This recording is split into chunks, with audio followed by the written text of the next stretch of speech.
안녕하세요. 저는 현재 남양주에 거주 중인 40대 중반의 여자입니다. 아마 오늘 제가 여러분께 들려드리는 이야기는 썰TV에서 들으셨던 사연 가운데 가장 충격적인 사건이 되지 않을까 싶네요. 제가 가지고 온 이야기의 주제를 먼저 말씀드리자면 전 남편 위장이혼 사망입니다. 주제만 듣고도 혹시 예상하시는 분들이 계시려나요? 저는 남편 시신도 못 보고 장례를 치렀습니다. 그저 갑작스러운 심장마비로 죽은 줄로만 알았던 남편을 제가 5년 만에 다시 마주했었죠. 그것도 다른 여자와 재혼을 하여 아이까지 낳아 기르고 있는 그 모습을 말입니다.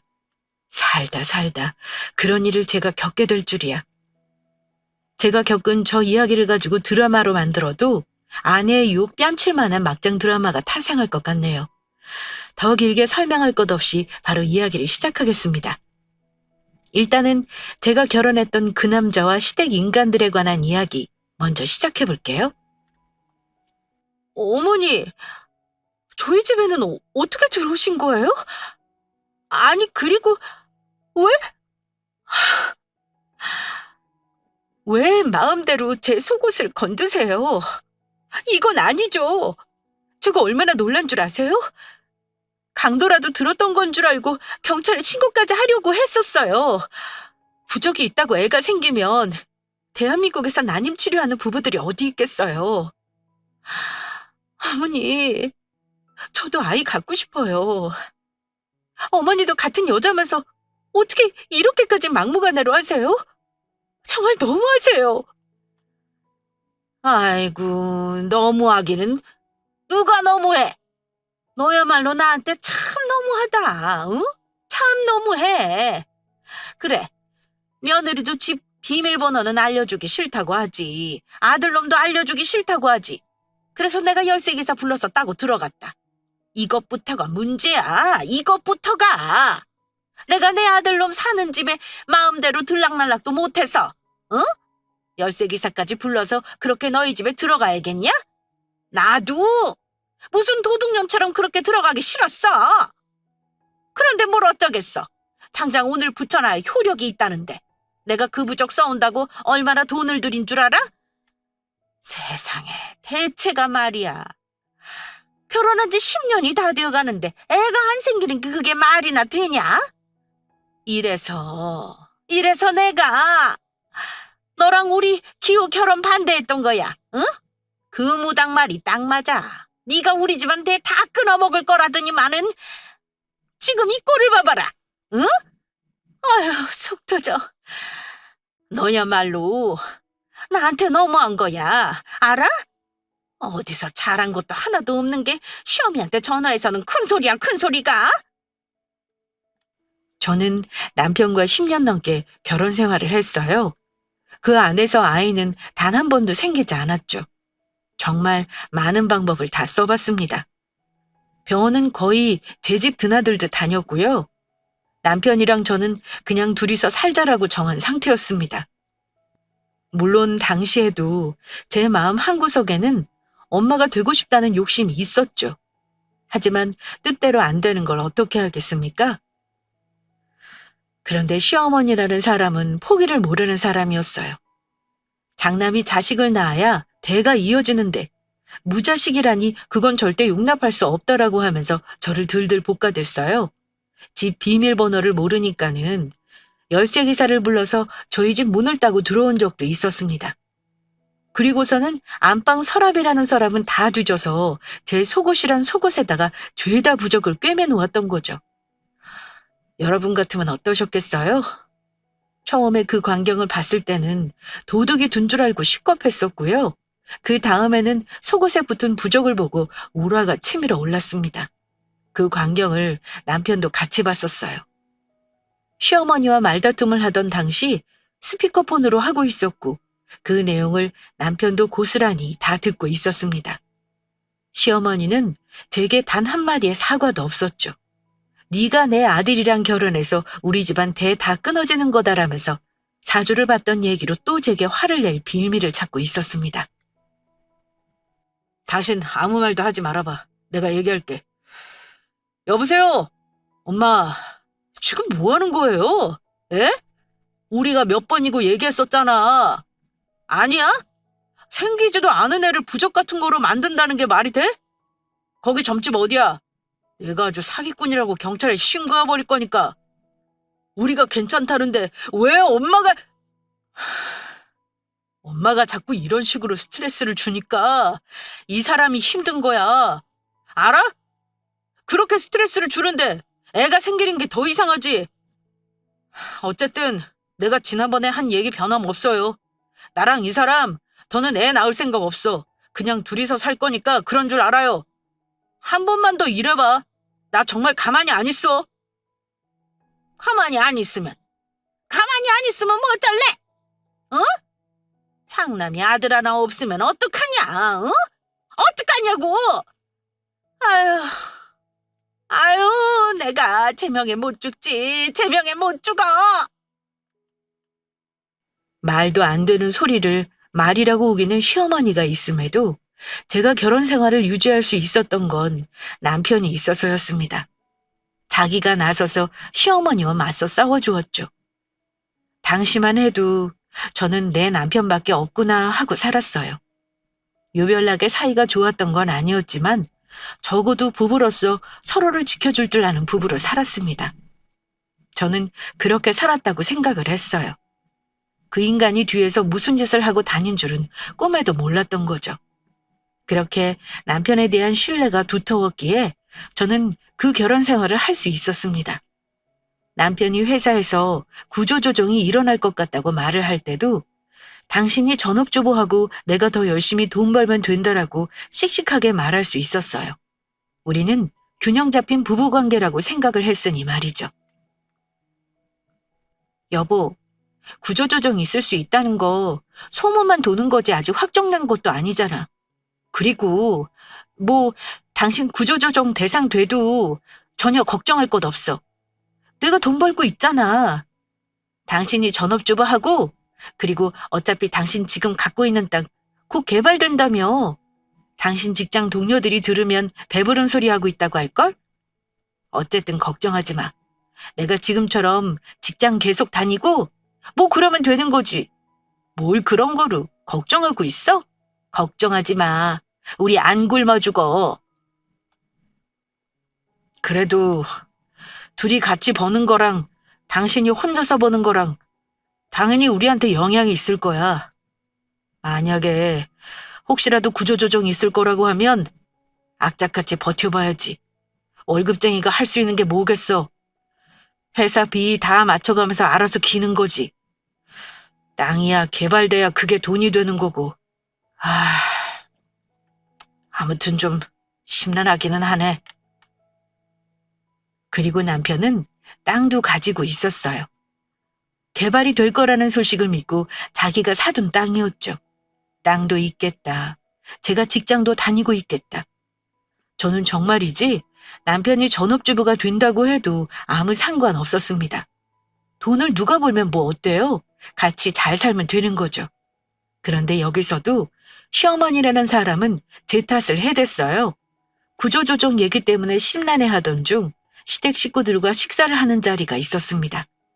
시동생과 남편이 대화를 하던 중 흘러가듯 이야기를 했는데 그거를 시어머니가 그새 들은 거였죠. 세상이 무너지는 사람처럼 펑펑 울다가 시어머니는 제게 화를 내기 시작했어요. 아유, 왜긴요.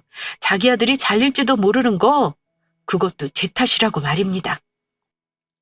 아유, 그래서 내가 너희 결혼하겠다고 했을 때 그때 내가 뭐라 그랬어? 내가 이 결혼하면은 기호 넣어? 네 인생 안 풀릴 거라고 엄마가 말했어, 안 했어?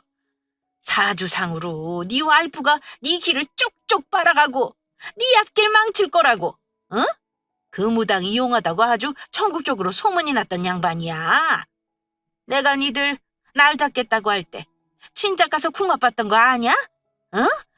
그런데도 다 미신이라고? 믿을 거 못 된다고 이 어미 말을 싹 잘라먹더니만은 아유, 속 터져. 아유, 얘 둘째야. 소주 한 병만 더 꺼내와라. 응? 아유, 내가 이 꼴을 보고 살 바에는 술이나 퍼마시다 일찍 세상 뜨는 게 낫지. 아유, 여자 하나 잘못 들여가지고 아주 내 아들 인생 다 말아먹게 생겼네. 다 말아먹게 생겼어. 굿이라도 하든가 해야지. 아유, 속 터져. 아유. 뭐, 늘 저런 식이었어요.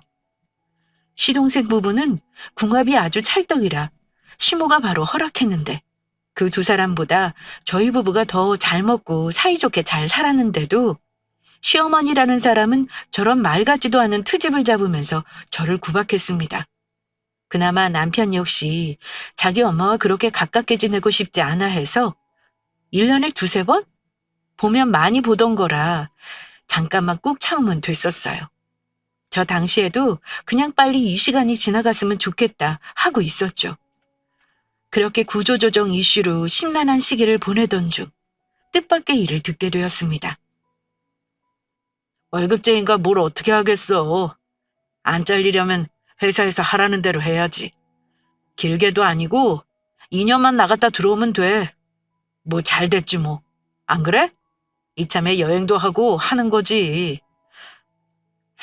2년이면 돼.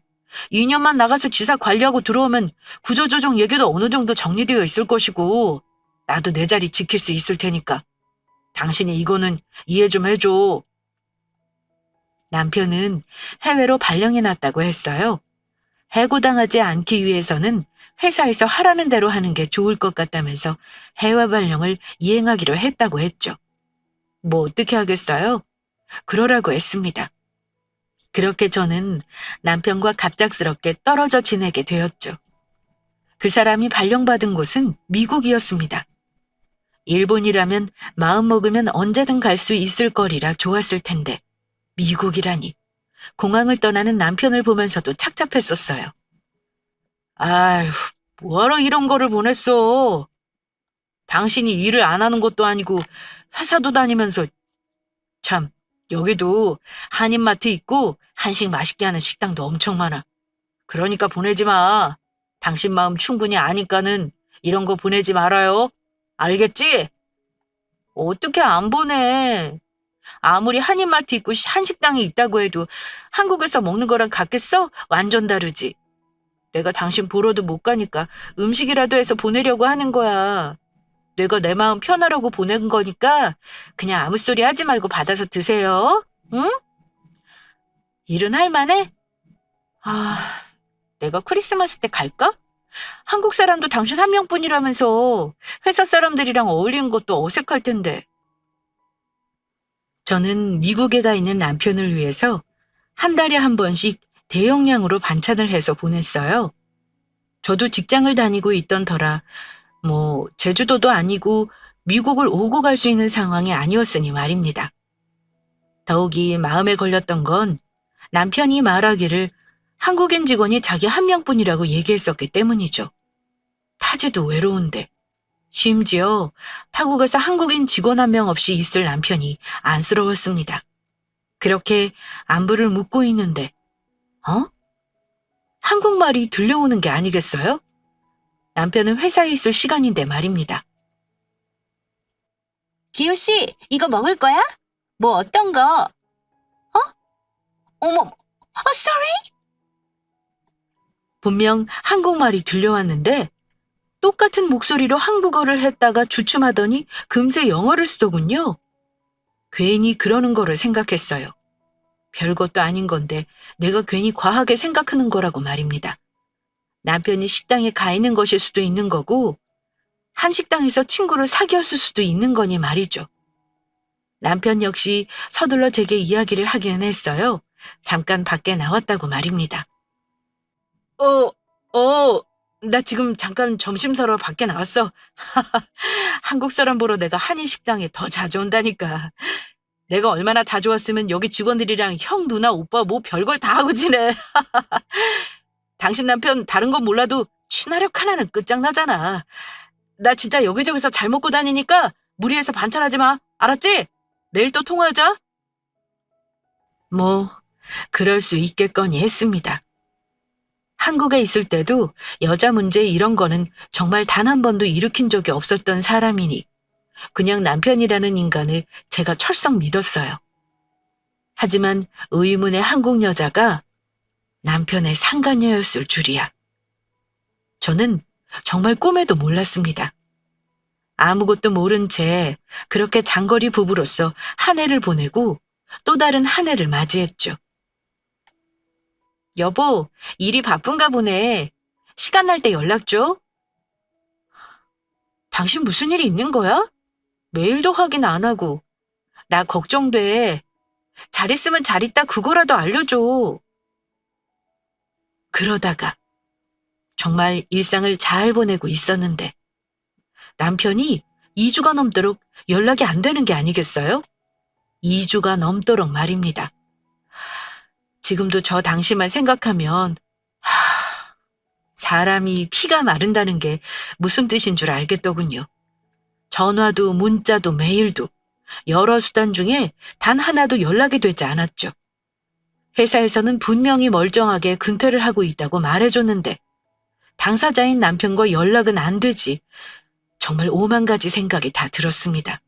그래서 일단 제가 다니고 있던 직장에 급하게 연차를 몰아서 쓰고 미국을 가기로 했어요.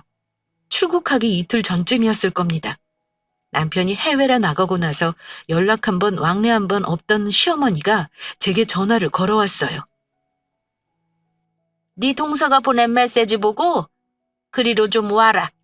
옷은 너무 튀게 입지 말고 우리도 여기서 한두 시간 걸리니까 시간 맞춰서 오고.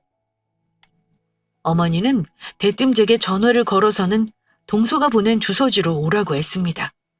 무슨 일인가 했어요. 당장 이틀 뒤면 미국으로 가야 해서 할 게 많은데 그래도 시어머니라고 속 시끄러워 할까봐 남편이 연락 안 된다는 소리를 안 하고 있었죠. 일단은 동서가 보내준 내용의 주소지를 찍고 그 장소로 향했습니다. 장소에 도착하고 나서 저는 더 당황할 수밖에 없었어요. 도착 장소가 다름 아닌 납골당이었기 때문입니다. 그리고 시댁 식구들과 마주한 저는 대체 여기는 왜 온 건가 하는 표정으로 말없이 그들 뒤를 따라갔어요. 수많은 칸을 지나 발걸음을 멈췄고 저는 그 자리에서 주저앉고 말았습니다. 어머니, 서방님, 동서, 이게 대체 뭐예요? 이게 뭐야? 이 사람 이름이 왜 여기 있어요? 예? 우리 남편 이름이 왜 여기 있냐니까요? 서방님! 어머니, 이게 뭐예요? 왜 우리 기호 씨 이름이 여기 적혀 있냐니까요? 왜? 왜 우리 남편 사진이 여기 붙어 있어요? 왜? 수많은 작은 유리칸, 그리고 그 유리칸 너머에는 고인들의 유골이 담긴 도자기가 놓여져 있었죠. 그리고 그중 어느 한 곳에는 제 남편 이름이 적혀 있었습니다. 내 남편이 아니라고 그냥 이름이 같은 사람이다라고 우기고 싶어도 환하게 웃는 남편의 모습이 담긴 사진까지는 외면할 수가 없었어요. 처음에는 이게 무슨 일인가 어안이 벙벙했고 그 다음에는 누가 나를 몰래카메라 하고 있는 건가 싶었고 그 다음에는 세상이 무너지는 것 같았습니다. 엉엉 울며 미친 사람처럼 발작을 일으키는 저와는 달리 시어머니는 냉담했어요.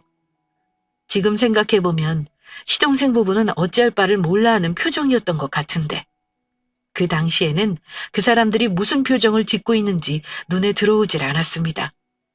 그렇게 미친 사람처럼 이게 대체 무슨 일이냐, 내 남편이 왜 여기 있냐, 미친 듯이 울다가 저는 결국 혼절하고야 말았죠. 내가 언제 어떻게 쓰러진 줄도 모른 채 저는 눈을 떴습니다. 모든 게 꿈만 같았어요. 남편이 죽었다는 사실이 믿기질 않았죠. 이제 정신이 좀 드냐? 아휴, 간호사한테 얘기할 테니까 옷 챙겨서 나와라. 앞에 있을 테니까. 눈을 뜬 제 옆에 제발 남편이 있길 바랬는데 제 옆에는 시어머니가 있었습니다. 정신이 든 저를 보면서 차갑게 이야기했어요. 앞에 있을 테니 몸 추스르고 나오라고 말입니다. 넋이 나간 사람처럼 마치 산송장처럼 저는 털레털레 병원 밖으로 나왔어요. 거기에는 시어머니가 서 있었죠. 시어머니는 아무 말 없이 제게 서류 하나를 보여줬습니다. 사망 처리가 된 남편의 이름이 적힌 종이었어요. 그래도 사망 신고서라도 너 데리고 가서 같이 내기하고 싶었는데 네가 하도 눈을 안 뜨길래 내가 다녀왔다. 기호, 이제 이 세상에 없는 사람이야. 울지 마. 네가 울 자격이나 있니? 내가 말했었지? 네가 우리 기호 명줄 잡아먹는 거라고. 네가 네 남편 잡아먹고 나서 뭘 울어 울기를. 지금 땅치고 울고 싶은 건 나다. 그때 내가 말렸어야 했는데. 그때 내가 말렸으면 우리 기호 명줄이 길었을 텐데. 죄송합니다. 죄송해요. 죄송합니다. 죄송해요. 죄송해요. 제가 왜 죄송하다고 했던 건지. 지금이야 억울하고 분이 안 풀리지만 저 당시에는 남편이 죽었다라는 생각에 모든 게 내 탓인 것 같았어요. 정말로 시어머니 말대로 내가 남편이랑 궁합이 안 맞는 사람인데 결혼해서 멀쩡히 더 살 수 있는 사람을 죽게 한 건 아닌가 별별 생각이 다 들었죠. 장례도 절에서 시어머니 시동생 동서 그리고 저 이렇게만 치렀습니다. 남편의 절친한 지인들 몇 명과 함께 말이에요. 그렇게 남편을 떠나보내고 난 후 시댁 식구들은 제 집에서 남편 집만 쏙 빼갔습니다. 그 집은 제 것이었거든요. 그래서 자기네들이 짐을 빼주겠다며 홀라당 갖고 가버렸죠. 그리고 마지막으로 제 집을 나서면서 시어머니는 앞으로 보는 일 없게 하자고 마지막 말을 남기고 문을 닫아버렸어요. 어지간히도 제가 싫었나 봅니다. 저딴 식으로 했던 걸 보면 말이에요. 그렇게 저는 남편이 죽은 줄로만 안 채 5년이라는 시간을 보냈습니다. 그 뒤로는 누군가 제게 마음을 열고 다가와도 만나지 않았어요. 나라는 사람이 누군가의 명줄을 줄여버리는 사람같이 느껴졌기 때문이죠. 그 시간 동안 남편이 망자로 처리되어 있는 것도 보고 싶지 않아 등본도 안 봤었어요. 뭐 그런 점 외에는 일상을 되찾아서 잘 살아가고 있었습니다. 친구의 전화를 받기 전까진 말이에요. 아니 야, 저기 헛소리라고 듣지 말고 내 말 들어봐. 네 남편 기호 씨 정말로 죽은 거 맞지? 아니, 내가 생각해도 어이없는 질문이긴 한데 나도 내가 본 게 뭔지 믿기지가 않거든. 그런데 분명히 와, 이거는 진짜 누가 봐도 기호 씨다. 정말로. 야, 네가 우리 가게 와서 이모들한테 한번 물어봐봐. 정말로 기호 씨가 서기호 우리 가게에 어떤 여자랑 밥 먹으러 왔다니까는? 저의 20년 지기 친구가 제게 연락을 해서는 죽은 제 남편을 봤다고 하는 게 아니겠어요? 몇 번을 다시 봐도 제 남편이었다면서 말입니다. 다른 여자랑 자기 식당에 왔다고 말이죠. 저 이야기를 들었을 때 이미 나는 남편의 납골당도 다녀왔었고 사망 신고서도 보았고 심지어 장례까지 치른 상황에서 말도 안 되는 소리 하지 말아라 하고 넘길 수 있는 상황이잖아요. 하지만 왜인지 그 말을 무시할 수가 없었습니다. 저는 다음날 바로 친구 가게로 향해서 CCTV를 확인해 보았어요. 친구가 제 남편이라고 한 그 사람과 여자는 고맙게도 CCTV 4대가 여러 각도로 찍을 수 있도록 딱 가운데에 앉아주었더군요. 몇 번이나 돌려봤습니다. 몇 시간 동안 보았어요. 이리 보고 저리 봐도 제 남편이 맞았습니다. 때려 죽인다고 해도 내 남편이 맞았어요. 찾아가야 한다. 그 남자가 왜 다른 여자와 내 친구 가게에 나타난 건지, 죽었다던 사람이 왜 살아서 내 친구 가게에 나타난 건지, 그걸 알아야겠다는 생각이 들었습니다. 남편이 보고 싶다, 뭐 이런 감정보다는 저런 궁금증이 먼저 앞섰어요. 그래서 돈까지 써가면서 시댁에 어디로 이사를 했는지 그것부터 알아냈습니다. 혹시나 해서 남편 놈 이름을 넣어봤지만 찾을 수 없다고 했었어요. 그런 이름은 없다고 말입니다. 그렇죠. 사망신고까지 했는데 그 이름이 있을 리가요. 제발 좀 꼭 찾아달라고 돈도 더 얹어서 의뢰를 했어요. 꼭 찾아내고 싶었으니 말입니다. 찾았냐? 오늘은 찾으셨냐? 끊임없이 연락을 하던 중 드디어 시댁의 위치를 알게 되었습니다. 타이밍도 기가 막히죠? 명절 바로 전날 말입니다. 자기네들이 그쪽을 조사하면서 알아낸 바로는 명절에 식구들끼리 그 집에 있을 거라는 정보도 알아냈다고 알려줬어요. 그래서 저는 바로 다음 날 제게 남편을 봤다는 사실을 알려준 절친과 함께 시댁으로 향했습니다. 가기 전날부터 청심환을 그렇게 먹었는데도 막상 그 집 대문 앞에 서고 나니 심장이 가슴 밖으로 튀어나올 것 같았죠. 덜덜 떨리는 손으로 그 집 초인종을 눌렀어요. 그 짧은 찰나에 정말 많은 생각이 오고 갔습니다. 도어락 소리와 함께 현관문이 열렸고 저와 마주한 건 CCTV 속에서 보았던 그 여자였어요. 그 여자는 저를 보고 흠칫 놀라는 듯 했습니다.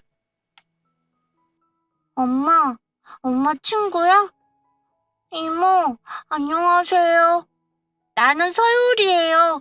이모도 우리 집에 세배하러 왔어요? 그리고 그 여자 옆으로 쫄래쫄래 달려온 한 남자아이가 보였어요. 6살에서 7살쯤 되어 보이는 그 아이는 자기 엄마 팔에 매달려 수줍게 인사를 건넸습니다. 그리고 그 뒤로 뚜벅뚜벅 걸어 나오는 건 다름 아닌 제가 장례를 치르고 보고 싶다고 엉엉 울었던 남편이었어요. 그 자리에 그대로 얼어붙어서 아무것도 할 수가 없었습니다. 그건 그 남자도 마찬가지였죠. 초인종 소리는 났는데 아무런 인기척도 나지 않으니 이상했던지 시어머니가 나타났습니다. 아니, 누군데 이렇게 다들 나가서 아무 소식이 없... 아니, 네가 여기 웬일이냐? 여기는 어떻게 알아낸 거야? 얘 둘째야, 서율이 좀 데리고 들어가라. 서율아, 작은 엄마한테 가서 서율이 초코 우유 달라고 해. 알았지? 얼른 들어가요. 서율 엄마도 얼른 들어가 있어. 뭘 얼마나 반가운 손님이라고 네가 여기서 쟤를 상대하니? 얼른 들어가서 네 동서랑 마저 전 붙여라.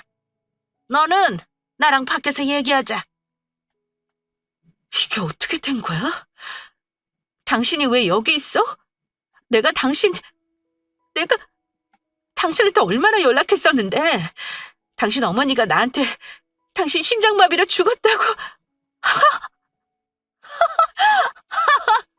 그래, 이제야 말이 되네. 당신이 전염병에 걸려서 죽은 것도 아니고 심장마비로 죽었다는 사람을 그렇게 급하게 화장한 게 내가 이해가 안 되기는 했었어. 왜 나한테 연락 안 했어? 왜 나한테 거짓말 안 했어? 왜 나한테 죽은 척 했냐고. 왜? 어머니가 나한테 설명 좀 해줘요. 왜 나한테 이 사람 죽었다고 했어요? 네? 왜 저 사람 죽었다고, 왜 나한테 거짓말 했느냐고요? 그건 뭐예요? 사망신고서는 어떻게 된 거며? 저 사람 낙골당에 있는 건 뭐예요, 그럼? 네? 말 좀 해봐요, 아무나! 일단 나가서 얘기해, 애 놀라니까. 아이를 이야기했습니다. 남편이라는 놈이 아이가 놀라니 나가서 이야기하자고 하더군요. 그 인간 뒤로 다시 문이 열리더니 처음에 현관문을 열고 저와 대면했던 그 여자가 고개를 내밀었습니다. 여보, 유리 안에 있으니까 나가서 얘기해. 괜히 애한테 큰 소리 들으면 안 좋아. 여보? 기호씨, 어떻게 사람이 그래요? 다른 여자랑 살림 차리고 살려고 그렇게까지 하고 싶었어요? 해도 너무하네 정말. 그럼 그냥 이혼하자고 하던가. 가족 여럿이서 지금 사람 하나 등신 만드는 거야? 뭐야? 야 선아야. 가자고. 이딴 것들이랑 상종하지 말고 가자니까. 야, 저 자식 저거 여자한테 미친놈이야, 어? 참, 사람 겪어봐야 안다고 내가 말로만 들었지. 추하다, 추해. 누구 보고 추하대? 누구 보고 미친놈이라는 거야? 아이고, 10년이 넘도록 자식 하나 못 낳는 거를 우리 집에서 며느리라고 데리고 살아준 걸 감사하게 생각해야지. 내가 그러라고 했다. 응? 내가 그러라고 했어. 미국에 갔다가 마음 맞는 여자가 만났는데 그 여자가 애 가졌다고 하길래 내가 너랑 끝내라고 했다. 어차피 대도 못 잇는 거를 뭐하러 와이프라고 네가 옆에 끼고 사냐고 내가 끝내라고 했어. 그 여자구나. 나랑 통화했을 때 당신한테 말 걸었던 여자. 그럼 차라리 나한테 솔직히 말을 하고 이혼을 했으면 되는 거 아니에요? 사람이 죽었다고까지 하면서 그렇게 하고 싶었어요. 당신은 그렇게 하고 싶었어? 진짜 해도 너무들 한다. 당신 어머니나 당신 집안 식구들이 나한테 한 거, 그건 나도 아무 상관없어. 애초부터 가족이라고 생각 안 한 사람들이니까. 그런데 당신은 나한테 이러면 안 되지. 당신 솔직히 얘기하지. 솔직히 얘기를 했어야지. 나 다른 사람이 생겼다. 너랑 같이 살고 싶지 않다. 이혼하자. 당신 진짜 추한 사람이었구나. 내가 그거를 몰랐네. 10년이 넘도록 당신이랑 살면서 내가 당신을 몰랐어. 사람이 어떻게 그래? 너무 충격적이었습니다. 내가 보고 들은 이 상황이 다 사실인 것인지, 내가 지금 꿈을 꾸는 건 아닌지, 아니면 누군가 나한테 몰래카메라를 하고 있는 건 아닐까 너무 끔찍했어요. 그런데 더 끔찍한 건 시어머니였던 그 정신 나간 여자가 뒤이어서 하는 말이었습니다. 저한테 왜 그 자식이 죽었다고 했는지 그 이유를 정신 나간 여자가 말해줬죠. 그렇게 해야 너한테 우리 아들 재산 땡전 한 푼도 안 주지. 평생을 시집와서 자식 하나 못 낳은 것한테 뭐 예쁘다고 위자료를 주고 재산까지 나눠줘? 아이고, 내가 그 꼴은 못 보지. 우리 귀한 장손 곱디곱게 키우려면 들어갈 돈이 태산일 텐데 그 돈을 너 같은 것한테 주라고? 절대 안 되지. 겨우 그것 때문에 그런 거야? 대답해봐. 겨우 그깟 돈 때문에? 야, 나 너한테 돈 같은 거 받을 생각 없이 나는 그냥 당신이 살아있는 게 맞는 것인지 그거 보러 온 거였거든? 그런데 안 되겠다. 내가 억울하고 역 같아서라도 내가 니들 가만두면 안 되겠다. 어? 내가 니들을 가만두면 내가 못 살 것 같다. 어? 그래. 어디 한번 네가 한 짓이 어떤 짓인지 한번 그대로 당해봐. 이 싸가지 없는 것이 어디서 너너거리고 있어? 뭐? 역 같아서? 야! 어디다 대고 반말이야? 당신 나랑 무슨 사이인데? 당신 나랑 무슨 사이냐고. 당신 아들 죽었고 나는 시어머니도 없어. 그런데 뭔데 당신이 나한테 육지거리야? 노막 났으면 입 꾹 다물고 찌그러져 있어. 당신이 그딴 식으로 살아왔는데 당신 손자며 당신 자식이 잘 먹고 잘 살 것 같아? 절대 아니지. 한번 두고 보자고. 내가 어떻게 하는지. 일단 그 인간들이 저를 속일 수 있었던 데는 참 많은 비밀이 숨겨져 있었습니다. 납골당은 그냥 말 그대로 거짓말이었어요. 시동생이었던 놈이 그쪽 관리자와 아는 사이였고 빈자리에 일시적으로 자기 형 사진이며 도자기를 가져다 두고서는 저를 속인 거였죠. 몇 년간을 말입니다. 그리고 사망 신고서. 그것도 위조였습니다. 아주 집안 식구들 전체가 사기꾼이더군요. 사망 신고서를 위조하는 데 도움을 준 건 동서였던 여자의 사촌이었습니다. 포토샵을 잘하는 그 좋은 재능을 남 속이는 데 쓴 거죠. 그거를 시어머니라는 사람이 자랑이랍시고 떠들어 댔습니다. 그리고 남편놈 장례식에 왔던 그 친구놈들 다 한패였어요. 남자들 의리는 그런 건가 보죠? 친구가 다른 여자랑 살림 차릴 수 있도록 거짓 장례식 조문하는 그런 쓰레기만도 못한 의리 말입니다. 의리는 그딴 게 아니죠. 적어도 의리라는 건 제 절친이 그날 저와 함께 그 인간들이 있는 소굴에 가주었던 것, 그리고 처음부터 끝까지 그 모든 상황을 다 촬영해서 증거로 남긴 것, 그게 의리 아닐까 싶네요. 소송, 손해배상 청구, 복수. 저는 위에 3가지를 진행하기로 했습니다. 절친의 자발적인 도움으로 말이에요. 소송이랑 손해배상 청구야. 좋은 변호사를 만났기에 전적으로 변호사한테 맡겨두었죠. 저와 제 친구가 혈안을 하고서 덤벼들었던 건 복수였습니다. 복수를 준비하면서 딱 한 가지만 생각했어요. 어떻게 해야 그것들한테 내가 겪은 딱 그만큼의 복수를 할 수 있을까? 내가 죽었다고 거짓말 해봐야 그 인간들 아무 감흥도 없을 게 뻔하고, 그렇다면 그것들을 사회적으로 매장시켜버리자는 생각이 들었죠. 야, 아주 대문짝만하게 잘 뽑혔네. 선아, 너 정신 바짝 차려. 내가 무슨 말하는지 알지? 너 마음 약해지면 안 된다.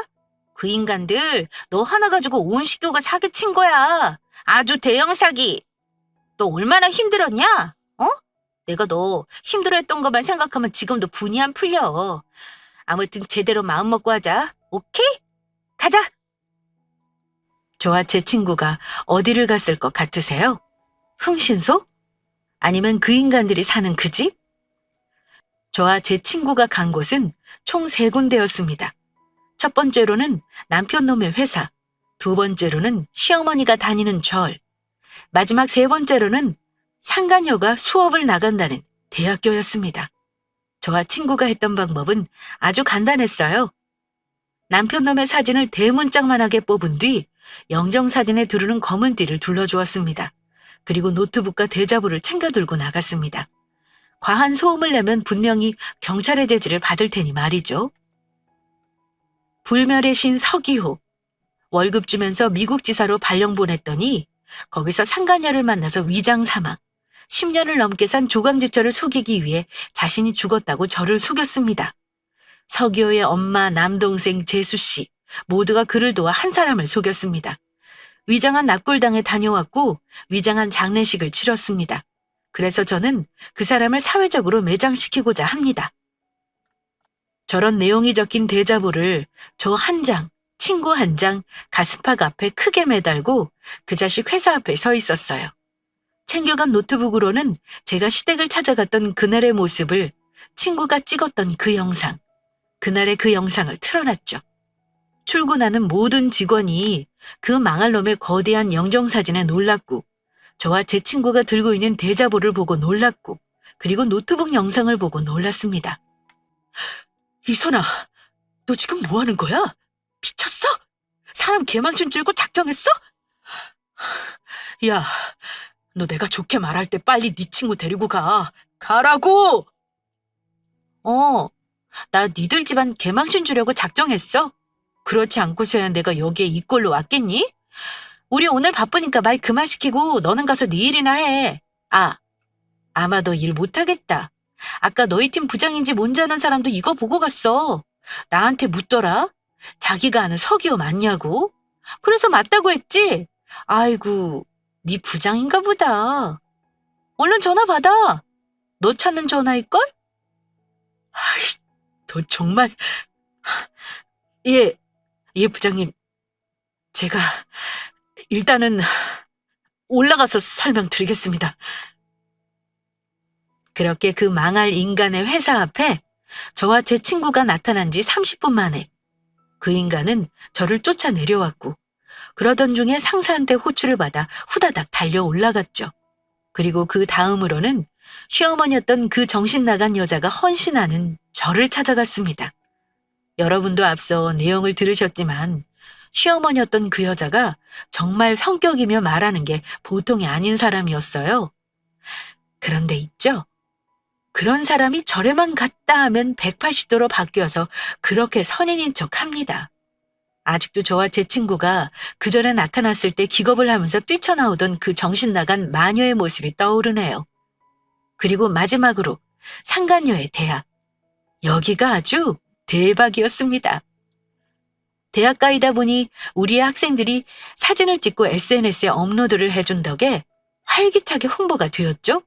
그렇게 복수를 하면서 법원에서 그 자식을 마주하게 됐어요. 너 꼭 그렇게까지 해야 했어? 지금 우리 집에 어떤 줄 알아? 우리 와이프 학교 수업 다 잘렸고 엄마는 지금 머리 싸매고 누워 계셔. 나는 또 어떤데? 나는 너랑 오늘 이렇게 법원에서 지지고 볶고 나서 내일 또 회사 징계위원회 가야 해. 알아? 어떻게 사람이 이렇게 추하게 노니? 어? 내가 추하게 놀았어? 입이 있으면 말은 바로 해야지. 내가 추하게 놀아? 정말 그렇게 생각해? 너는 나한테 그런 얘기하면서 안 민망하니? 추하게 논 건 너랑 네 집안 식구들이지. 너랑 너희 식구들, 니들이 나한테 한 짓 생각하면 아직 받을 벌이 한참은 더 남았어. 알아? 창피한 줄 알아. 네 자식한테 창피한 줄 알라고. 걔가 나중에 커서 너를 뭐라고 생각하는지 네 애가 불쌍하다. 애가 무슨 죄야? 부모를 선택해서 너 같은 걸 만난 것도 아닐 텐데. 다른 건 몰라도 네 애한테는 죄인처럼 살아. 평생 사죄하면서. 자기네들이 저지른 거 그대로 돌려받는 건데 그걸 억울해하더군요. 그 인간들 저에게 호되게 당한 데다가 저한테 손해배상까지 해야 했습니다. 판결 결과가 그렇게 나왔거든요. 이렇게 저는 손해배상까지 받고 복수를 마쳤습니다. 그리고 제 마음 안에서 한때나마 내가 내 편이라고 믿었던 그때의 남편이 죽었다고 받아들였어요. 법원에서 만난 그 남자는 제가 알던 그 사람의 모습이라고는 하나도 없었거든요. 아이고, 이야기를 적다 보니 시간 가는 줄도 모르고 적었네요. 저는 이제 글을 마칩니다. 제 이야기가 여기서 끝이거든요. 이야기 들어주셔서 감사합니다. 좋은 저녁 보내세요.